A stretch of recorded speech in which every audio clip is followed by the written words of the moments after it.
Clustal accountancy numerical problem solutions प्रस्तुत किए जा रहे हैं edxit.com द्वारा। इस वीडियो में हम प्रदान करने वाले हैं accounting for partnership basic concepts, past adjustment solutions, problem 42 solution. हमारा प्रॉब्लम स्टेटमेंट है Mohan, Vijay and Anil are partners. The balances in their capital accounts being 30,000 rupees, 25,000 rupees and 20,000 rupees respectively. Mohan, विजय और अनिल साझेदार हैं। उनके पूंजी खातों में शेष क्रमशः 30,000 रुपये, 25,000 रुपये और 20,000 रुपये है।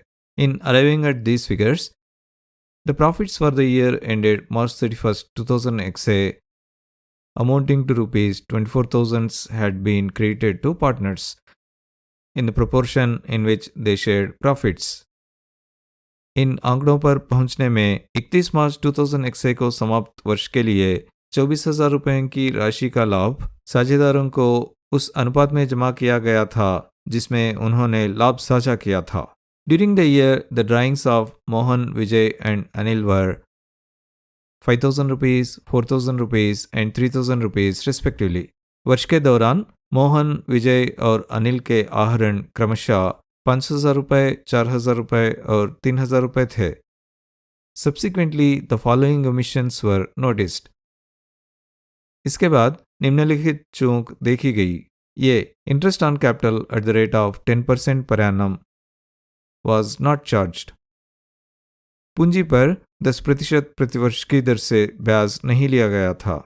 Interest on drawings Mohan 250 rupees, Vijay 200 rupees, Anil 150 rupees was not recorded in the books. आहरण पर ब्याज मोहन 250 रुपये, विजय 200 रुपये, अनिल 150 रुपयों को पुस्तकों में दर्ज नहीं किया गया था। Record necessary corrections through journal entries. Journal प्रविष्टियों के माध्यम से आवश्यक सुधार दर्ज करें। तो प्रॉब्लम के अनुसार हमें जर्नल एंट्रीज के माध्यम से आवश्यक सुधारों को दर्ज करना होगा। जैसे कि आप जानते हैं, हम एडजस्टमेंट एंट्रीज को दो तरीकों से दर्ज कर सकते हैं। पहले मेथड में हम इसे profit and loss adjustment account के माध्यम से करते हैं। दूसरे मेथड में हम इसे सीधे पार्टनर्स कैपिटल अकाउंट में करते हैं। वैसे चूंकि इस प्रॉब्लम में कुछ भी निर्दिष्ट नहीं है, इसलिए हम मानते हैं कि हम फ्लक्चुएटिंग कैपिटल मेथड का उपयोग करेंगे। अब प्रॉब्लम में ये दिया गया है कि पूंजी पर ब्याज नहीं लिया गया, साथ ही आहरण पर ब्याज को पुस्तकों में दर्ज नहीं किया गया। अब चूंकि प्रॉब्लम में जर्नल एंट्रीज के माध्यम से आवश्यक सुधार दर्ज करने के लिए कहा गया है, आइए दोनों मेथड्स का उपयोग करके जर्नल एंट्रियां दर्ज करें। तो आइए पहले मेथड का उपयोग करके आवश्यक जर्नल एंट्रियां दर्ज करें और फिर हम दूसरे मेथड का उपयोग करके आवश्यक जर्नल एंट्रीज पर फिर से विचार करेंगे और उन्हें दर्ज करेंगे। अब प्रॉब्लम के अनुसार पहली एंट्री जो दर्ज नहीं की गई है वो पूंजी पर ब्याज है। अब प्रॉब्लम में पूंजी पर ब्याज हमें सीधे तौर पर नहीं दिया गया है, तो आइए पहले वर्किंग नोट्स में पूंजी पर ब्याज की गणना करें। अब पूंजी पर ब्याज की गणना करने के लिए हम निम्न फॉर्मूला का उपयोग करते हैं। पूंजी पर ब्याज opening capital multiplied with interest rate upon 100 के बराबर होता है। इसलिए यदि हमें ओपनिंग कैपिटल ज्ञात है तो हम पूंजी पर ब्याज की गणना कर सकते हैं। अब प्रॉब्लम में दिया गया है कि साझेदारों की पूंजी क्रमशः 30,000 रुपीज़, 25,000 रुपीज़ और 20,000 रुपीज़ है। ये भी दिया गया है कि ये capital amounts partners capital accounts में बैलेंस अमाउंट्स है। दूसरे शब्दों में ये साझेदारों की क्लोजिंग कैपिटल है, ये ओपनिंग कैपिटल नहीं है। लेकिन चिंता की कोई बात नहीं, हम अभी भी ओपनिंग कैपिटल ज्ञात कर सकते हैं और उससे हम पूंजी पर ब्याज की गणना कर सकते हैं। अब अगर हमें ओपनिंग कैपिटल पता है, देखिए यहाँ हमें ओपनिंग कैपिटल नहीं पता है, लेकिन अगर हमें ओपनिंग कैपिटल पता है और उसमें अगर हम पूंजी पर ब्याज जोड़ दें, आहरण कम कर दें और आहरण पर ब्याज भी कम कर दें, लाभ का हिस्सा जोड़ दें, तो हमें क्लोजिंग कैपिटल मिल जाएगी। लेकिन इस प्रॉब्लम में हमें ये दिया गया है कि पूंजी पर ब्याज और आहरण पर ब्याज दोनों पर विचार नहीं किया गया है। तो यहाँ आइए पूंजी पर ब्याज के योग पर विचार ना करें। आइए आहरण पर ब्याज में कमी पर भी विचार ना करें। हमें आहरण में कमी और लाभ के हिस्से में वृद्धि पर विचार करना है। अब हमारा उद्देश्य क्लोजिंग कैपिटल की गणना करना नहीं है। पूंजी पर ब्याज ज्ञात करने के लिए हमें ओपनिंग कैपिटल ज्ञात होनी चाहिए। तो आइए ओपनिंग कैपिटल को बाईं ओर रखें और इन ड्राइंग्स को दाईं ओर भेजें। आइए इस लाभ के हिस्से को भी दाईं ओर भेजें। तो ये होता है opening capital is equal to closing capital add drawings और लेस प्रॉफिट शेयर। देखिए हम बाईं ओर में ड्राइंग्स को कम कर रहे हैं, इसलिए अगर हम ड्राइंग्स को दाईं ओर भेजते हैं तो हमें ड्राइंग्स को जोड़ना चाहिए। इसी तरह हम बाईं ओर लाभ का हिस्सा जोड़ रहे हैं, इसलिए अगर हम लाभ का हिस्सा दाईं ओर भेजते हैं तो हमें उसे कम करना चाहिए। इसलिए ओपनिंग कैपिटल की गणना करने के लिए हमें क्लोजिंग कैपिटल, आहरण और प्रत्येक साझेदार का प्रॉफिट शेयर जानना होगा। अब प्रॉब्लम में ये दिया गया है कि साझेदारों की क्लोजिंग कैपिटल क्रमशः 30,000 रुपीज़, 25,000 रुपीज़ और 20,000 रुपीज़ है। ये भी दिया गया है कि उनके आहरण 5,000 रुपीज़, 4,000 रुपीज़ और 3,000 रुपीज़ है। ये दोनों चीज़ें हमें सीधे दी गई हैं, लेकिन प्रॉफिट शेयर हमें सीधे नहीं दिया गया है। लेकिन इसके बजाय ये दिया गया है कि वर्ष का लाभ 24,000 रुपीज़ है। इससे हमें लाभ का हिस्सा ज्ञात करना है। अब प्रत्येक साझेदार के लाभ के हिस्से की गणना करने के लिए हमें उस नेट प्रॉफिट को ज्ञात करना होगा जिसे साझेदारों के बीच वितरित किया गया था। देखिए नेट प्रॉफिट सीधे साझेदारों में वितरित नहीं किया जाता है ना? नेट प्रॉफिट से हमें अप्रोप्रिएशंस को अलोकेट करना होगा और फिर शेष लाभ साझेदारों के बीच वितरित किया जाना चाहिए। अतः वितरण योग्य लाभ यानी कि डिस्ट्रीब्यूटेबल प्रॉफिट की गणना नेट प्रॉफिट से पूंजी पर ब्याज घटाकर और ड्राइंग्स पर ब्याज जोड़कर की जाती है। अब प्रॉब्लम में ये दिया गया है कि पूंजी पर ब्याज पर विचार नहीं किया गया था, आहरण पर ब्याज पर भी विचार नहीं किया गया था। अतः नेट प्रॉफिट को पूंजी पर ब्याज और आहरण पर ब्याज पर विचार किए बिना साझेदारों के बीच वितरित किया गया था। दूसरे शब्दों में सारे के सारा नेट प्रॉफिट साझेदारों के बीच वितरित किया गया था। अब प्रॉब्लम में ये दिया गया है कि लाभ साझेदारों में उसी अनुपात में वितरित किया जाता है जिस अनुपात में उन्होंने लाभ बांटा था, लेकिन यहाँ लाभ बांटने के अनुपात के बारे में कुछ भी निर्दिष्ट नहीं किया गया है। चूंकि ये निर्दिष्ट नहीं है, इसलिए हमें ये मान लेना चाहिए कि लाभ समान रूप से वितरित किया गया है। दूसरे शब्दों में लाभ 1:1:1 के अनुपात में वितरित किया गया है। इसे ध्यान में रखते हुए साझेदार मोहन का profit share total net profit amount 24,000 rupees multiplied with उसके प्रॉफिट शेयरिंग रेशियो 1/3 के बराबर है। 3 से कैंसिल करेंगे तो 3 1 जार 3 8,000 जार। इस गणना का रिजल्ट 8,000 रुपीज़ है। ये साझेदार मोहन का प्रॉफिट शेयर है। अब साझेदार विजय का profit share total net profit amount 24,000 rupees multiplied with उसके प्रॉफिट शेयरिंग रेशियो 1/3 के बराबर है। यह गणना साझेदार मोहन के लिए अभी की गई गणना के समान ही है। अतः इस गणना का रिजल्ट भी 8,000 रुपीज़ है। ये साझेदार विजय का प्रॉफिट शेयर है। अब साझेदार अनिल का profit share total net profit amount 24,000 rupees multiplied with उसके प्रॉफिट शेयरिंग रेशियो 1/3 के बराबर है। ये गणना उसी गणना के समान है जो हमने अभी साझेदार मोहन के लिए की है। अतः इस गणना का रिजल्ट भी 8,000 रुपीज़ है। ये साझेदार अनिल का प्रॉफिट शेयर है। तो अब हमारे पास ओपनिंग कैपिटल के साथ साथ पूंजी पर ब्याज का पता लगाने के लिए सब कुछ है।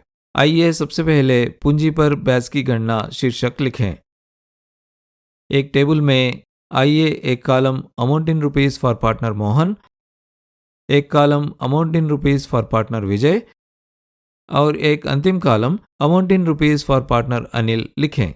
आइए सबसे पहले प्रत्येक साझेदार की क्लोजिंग कैपिटल लिखें। आपको याद दिलाने के लिए प्रत्येक साझेदार की क्लोजिंग कैपिटल इस प्रकार दी गई है: 30,000 रुपीज़, 25,000 रुपीज़ और 20,000 रुपीज़। आइए इसे अपने टेबल में लिखें: 30,000 रुपीज़, 25,000 रुपीज़, 20,000 रुपीज़। इसमें आइए प्रत्येक साझेदार द्वारा किए गए ड्राइंग्स को जोड़ें। आपको याद दिलाने के लिए प्रत्येक साझेदार द्वारा किए गए ड्राइंग्स इस प्रकार दिए गए हैं: 5000 रुपीज़, 4000 रुपीज़ और 3000 रुपीज़। आइए इसे अपने टेबल में लिखें: 5000 रुपीज़, 4000 रुपीज़ और 3000 रुपीज़। अब फार्मूला के अनुसार हमें लाभ का हिस्सा कम करना है, और जैसा कि हमने अभी गणना की है कि साझेदार मोहन का प्रॉफिट शेयर 8000 रुपीज़ है, साझेदार विजय का प्रॉफिट शेयर भी 8000 रुपीज़ है और साझेदार अनिल का प्रॉफिट शेयर भी 8000 रुपीज़ है। तो आइए लिखते हैं लेस प्रॉफिट शेयर। आइए अलग अलग साझेदारों के लाभ का हिस्सा इस प्रकार लिखें: 8000 रुपीज़, 8000 रुपीज़ और 8000 रुपीज़। अब हमारे पास ओपनिंग कैपिटल की गणना करने के लिए सभी आवश्यक जानकारी मौजूद है। साझेदार मोहन के लिए 30,000 रुपीज़ और 5,000 रुपीज़ के योग में से यदि हम 8,000 रुपीज़ घटाएं तो हमें 27,000 रुपीज़ प्राप्त होंगे। साझेदार विजय के लिए 25,000 रुपीज़ और 4,000 रुपीज़ के योग में से यदि हम 8,000 रुपीज़ घटाएं तो हमें 21,000 रुपीज़ प्राप्त होंगे। साझेदार अनिल के लिए 20,000 रुपीज़ और 3,000 रुपीज़ के योग में से यदि हम 8,000 रुपीज़ घटाएं तो हमें 15,000 रुपीज़ प्राप्त होंगे। अब चूंकि हम ओपनिंग कैपिटल जानते हैं, अब हम पूंजी पर ब्याज की गणना कर सकते हैं। आपको याद दिलाने के लिए पूंजी पर ब्याज की गणना का फॉर्मूला इस प्रकार दिया गया है: interest on capital is equal to opening capital multiplied with interest rate upon 100। साथ ही पूंजी पर ब्याज 10% प्रतिवर्ष की दर से होता है। तो इस जानकारी के साथ आइए पूंजी पर ब्याज की गणना करें। अब साझेदार मोहन के लिए पूंजी पर ब्याज उसकी ओपनिंग कैपिटल राशि 27,000 रुपीज़ को पूंजी पर ब्याज दर जो कि 10/100 से गुना करके प्राप्त किया जाता है। आइए 100 के एक जीरो को 10 के जीरो से कैंसिल करें। आइए 100 के दूसरे जीरो को 27,000 रुपीज़ के एक जीरो से कैंसिल करें। इस गणना का परिणाम 2,700 रुपीज़ है। ये साझेदार मोहन की पूंजी पर ब्याज है। अब साझेदार विजय के लिए पूंजी पर ब्याज उसकी ओपनिंग कैपिटल राशि 21,000 रुपीज़ को पूंजी पर ब्याज दर जो कि 10/100 से गुना करके प्राप्त किया जाता है। आइए 100 के एक जीरो को 10 के जीरो से कैंसिल करें। आइए 100 के दूसरे जीरो को 21,000 रुपीज़ के जीरो से कैंसिल करें। इस गणना का परिणाम 2,100 रुपीज़ है। ये साझेदार विजय की पूंजी पर ब्याज है। अब साझेदार अनिल के लिए पूंजी पर ब्याज उसकी ओपनिंग कैपिटल 15,000 रुपीज़ को पूंजी पर ब्याज दर जो कि 10/100 से गुना करके प्राप्त किया जाता है। आइए 100 के एक जीरो को 10 के जीरो से कैंसिल करें। आइए 100 के दूसरे जीरो को 15,000 रुपीज़ के जीरो से कैंसिल करें। इस गणना का परिणाम 1,500 रुपीज़ है। ये साझेदार अनिल की पूंजी पर ब्याज है। ये वो ब्याज है जो साझेदारों की पूंजी पर नहीं लगाए गए थे।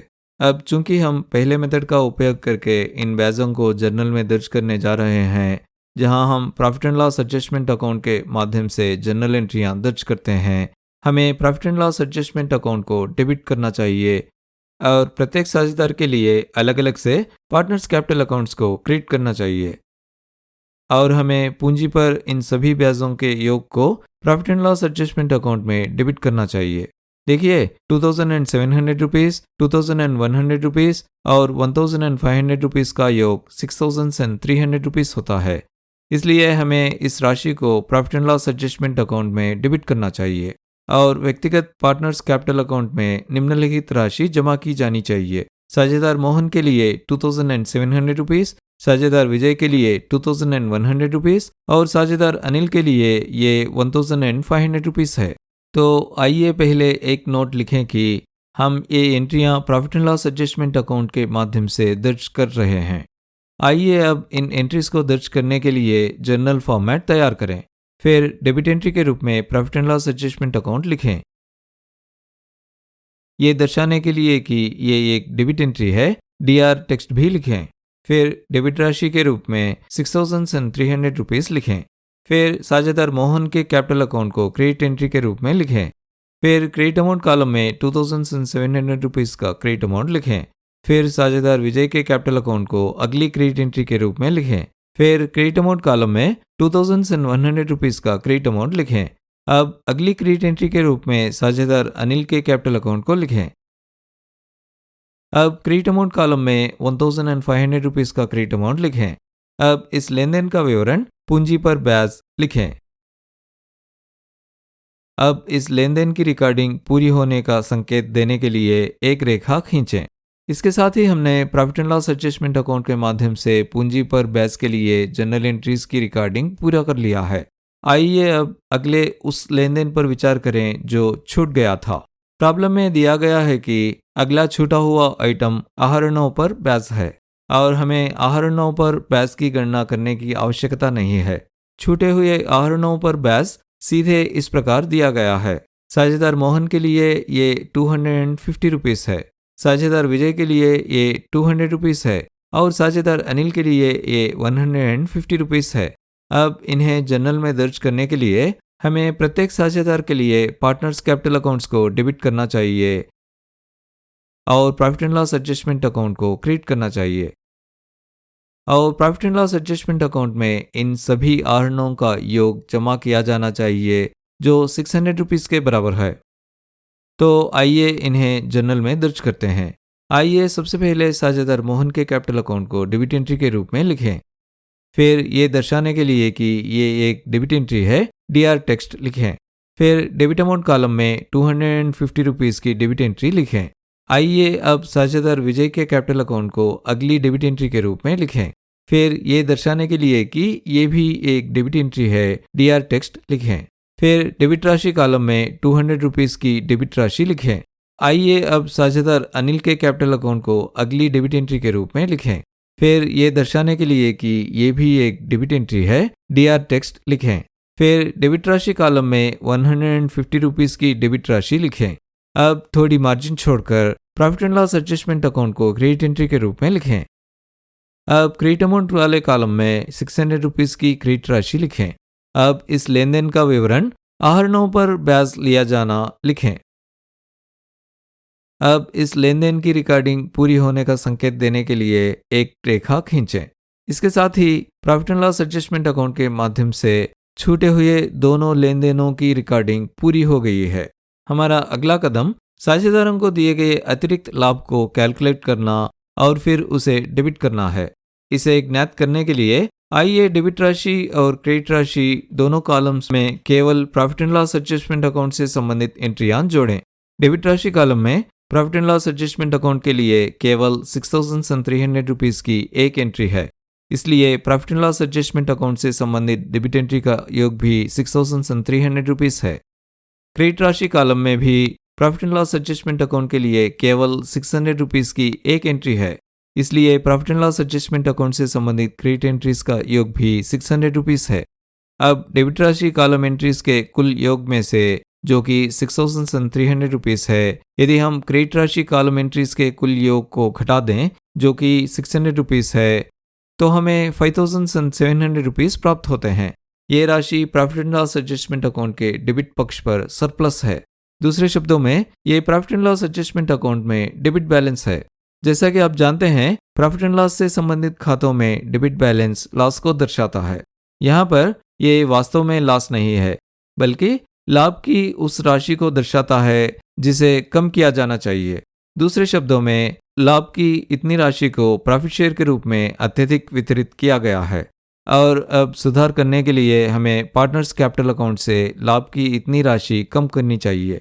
तो आइए जानें कि ये राशि साझेदारों के बीच कैसे विभाजित की गई। हमने अभी तय किया है कि साझेदारों का प्रॉफिट शेयरिंग रेशियो 1:1:1 है, अतः 5,700 रुपीस का ये अतिरिक्त लाभ साझेदारों के बीच इसी अनुपात में बांटा गया। तो आइए इस अनुपात के अनुसार प्रत्येक साझेदार के खाते में जमा किए गए अतिरिक्त लाभ का हिस्सा ज्ञात करें। आइए सबसे पहले last sharing as per the last sharing ratio शीर्षक लिखें। देखिए, यहाँ वास्तव में लॉस नहीं है। ये अधिक जमा किए गए लाभ के हिस्से को ठीक करने के लिए लाभ के हिस्से में कमी है। आपको इसे इस तरह समझना चाहिए। अब साझेदार मोहन के लिए ये कुल अधिक जमा किए गए नेट प्रॉफिट जो 5,700 रुपीस है मल्टीप्लाइड विथ उसके प्रॉफिट और लॉस शेयरिंग रेशियो 1/3 के बराबर है। 3 से कैंसिल करेंगे तो 3 1 जार 3 1,900 जार। इस गणना का रिजल्ट 1,900 रुपीस है। ये लाभ के हिस्से की वो राशि है जिसे अधिक जमा किए गए लाभ के हिस्से को उलटने के लिए साझेदार मोहन के कैपिटल अकाउंट में डेबिट किया जाना चाहिए। और साझेदार विजय के लिए ये कुल अधिक जमा किए गए नेट प्रॉफिट जो 5700 रुपीस है मल्टीप्लाइड विथ उसके प्रॉफिट और लॉस शेयरिंग रेशियो 1/3 के बराबर है। ये गणना उस गणना के समान है जो हमने अभी साझेदार मोहन के लिए की है, अतः इस गणना का रिजल्ट भी 1900 रुपीस है। ये लाभ के हिस्से की वो राशि है जो अधिक क्रेडिटेड लाभ के हिस्से को उलटने के लिए साझेदार विजय के कैपिटल अकाउंट से डेबिट की जानी चाहिए। और साझेदार अनिल के लिए ये कुल अधिक जमा किए गए नेट प्रॉफिट जो 5700 रुपीस है मल्टीप्लाइड विथ उसके प्रॉफिट और लॉस शेयरिंग रेशियो 1/3 के बराबर है। ये गणना भी उस गणना के समान है जो हमने अभी साझेदार मोहन के लिए की है, अतः इस गणना का परिणाम भी 1900 रुपीस है। ये लाभ के हिस्से की वो राशि है जिसे साझेदार अनिल के पूंजी खाते से डेबिट किया जाना चाहिए ताकि अधिक जमा किए गए लाभ के हिस्से को उलट दिया जा सके। देखिए, ये राशियों ओवर क्रेडिटेड लाभ के हिस्से को दर्शाती हैं। ओवर क्रेडिटेड लाभ के हिस्से के प्रभाव को उलटने के लिए हमें प्रत्येक साझेदार के लिए पार्टनर्स कैपिटल अकाउंट को डेबिट करना चाहिए और profit and loss adjustment account को क्रेडिट करना चाहिए। तो आइए अब इन विवरणों को जर्नल में दर्ज करें। सबसे पहले साझेदार मोहन के कैपिटल अकाउंट को डेबिट एंट्री के रूप में लिखें। फिर ये दर्शाने के लिए कि ये एक डेबिट एंट्री है, डीआर टेक्स्ट लिखें। फिर डेबिट अमाउंट कॉलम में 1900 रुपीस की डेबिट राशि लिखें। फिर साझेदार विजय के कैपिटल अकाउंट को अगली डेबिट एंट्री के रूप में लिखें। फिर ये दर्शाने के लिए कि ये भी एक डेबिट एंट्री है, डीआर टेक्स्ट लिखें। फिर डेबिट अमाउंट कॉलम में 1900 रुपीस की डेबिट राशि लिखें। फिर साझेदार अनिल के कैपिटल अकाउंट को अगली डेबिट एंट्री के रूप में लिखें। फिर ये दर्शाने के लिए कि ये भी एक डेबिट एंट्री है, डीआर टेक्स्ट लिखें। आइए डेबिट राशि कॉलम में 1900 रुपीस की डेबिट राशि लिखें। फिर क्रेडिट एंट्री के रूप में profit and loss adjustment account लिखें। फिर क्रेडिट अमाउंट कॉलम में 5700 रुपीस की क्रेडिट राशि लिखें। फिर इस लेन देन का विवरण या वर्णन साझेदारों के बीच लॉस समायोजित के रूप में लिखें। और इसके साथ ही हमने पहले मेथड का उपयोग करके ओमिटेड एंट्रीज का रिकॉर्ड पूरा कर लिया है। इस मेथड में हमने profit and loss adjustment account के माध्यम से एडजस्टमेंट एंट्रियां दर्ज की। अब आइए ओमिटेड एंट्रीज को सीधे साझेदारों के कैपिटल अकाउंट्स में दर्ज करें। तो इस मामले में भी पहली छूटी हुई एंट्री पूंजी पर ब्याज है, और जैसा कि हमने अभी पहले मेथड में देखा है, इस मामले में पार्टनर्स कैपिटल अकाउंट्स में पूंजी पर ब्याज जमा किया जाना चाहिए। और साझेदार मोहन के लिए ये 2700 रुपीस है, साझेदार विजय के लिए ये 2100 रुपीस है, और साझेदार अनिल के लिए ये 1500 रुपीस है। तो आइए इसे पिछले एडजस्टमेंटों पर विचार करने का नेट इफेक्ट दर्शाने वाले स्टेटमेंट में दर्ज करें। आइए डिटेल्स अमाउंट इन रुपीस साझेदार मोहन के लिए, अमाउंट इन रुपीस साझेदार विजय के लिए, अमाउंट इन रुपीस साझेदार अनिल के लिए, और अंत में total amount in rupees column बनाएं।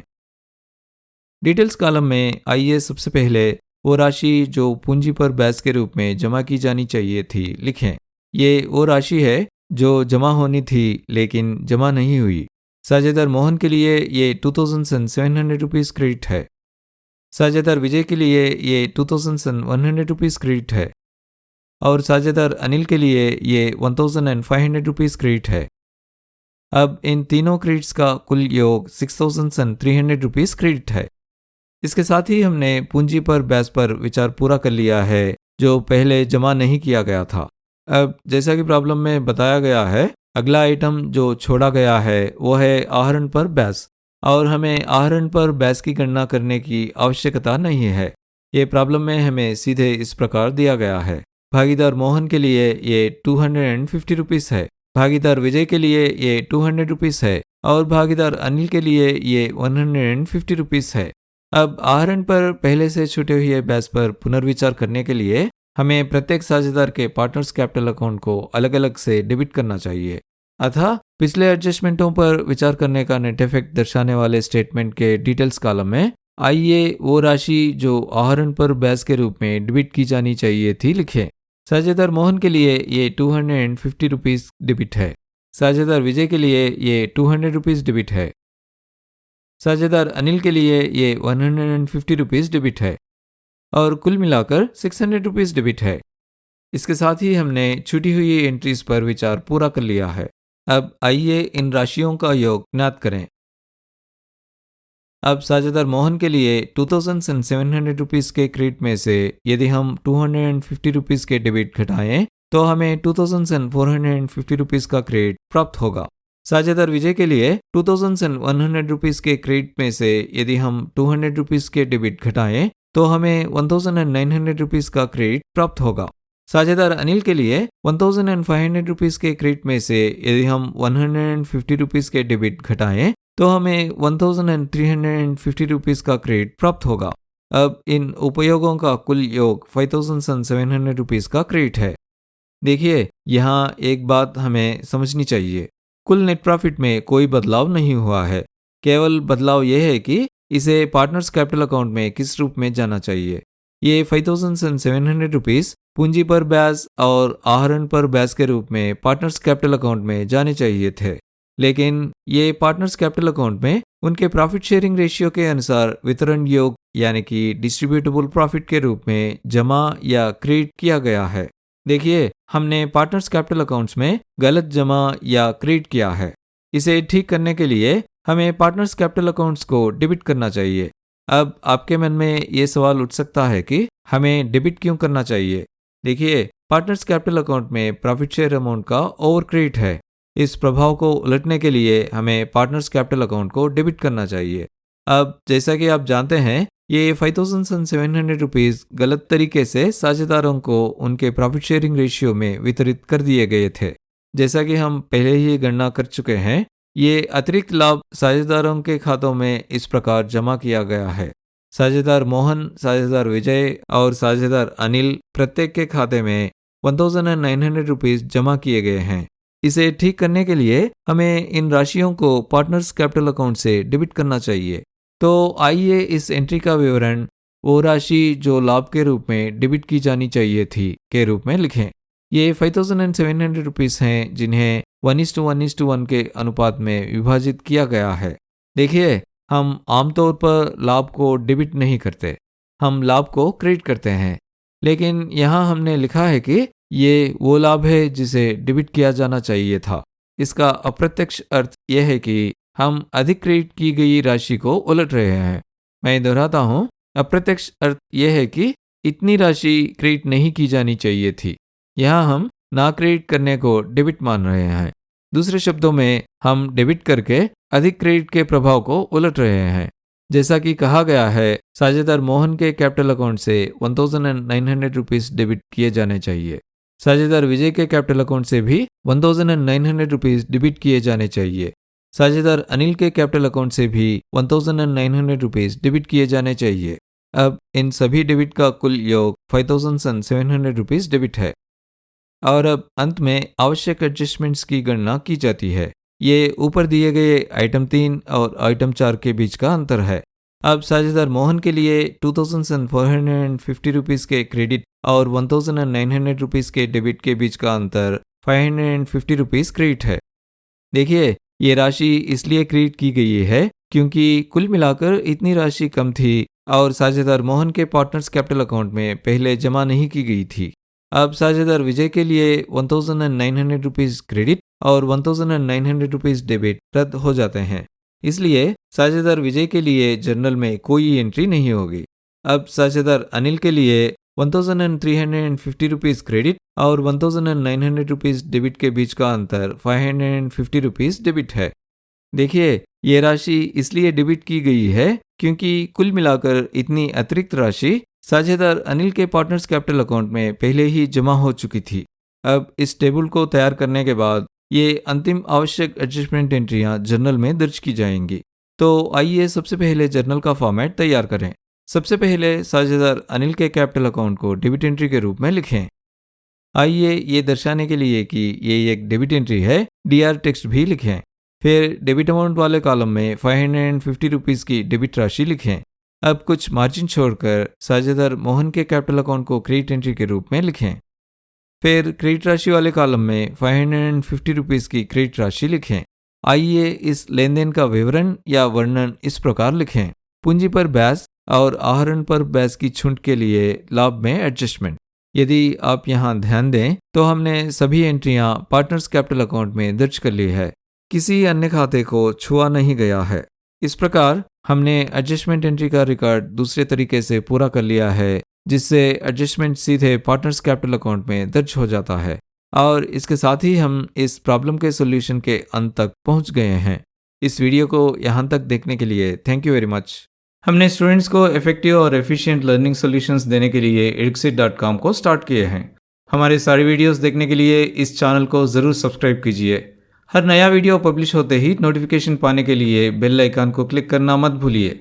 और अगर आपको ये वीडियो पसंद आया तो इस वीडियो को लाइक करना मत भूलिए।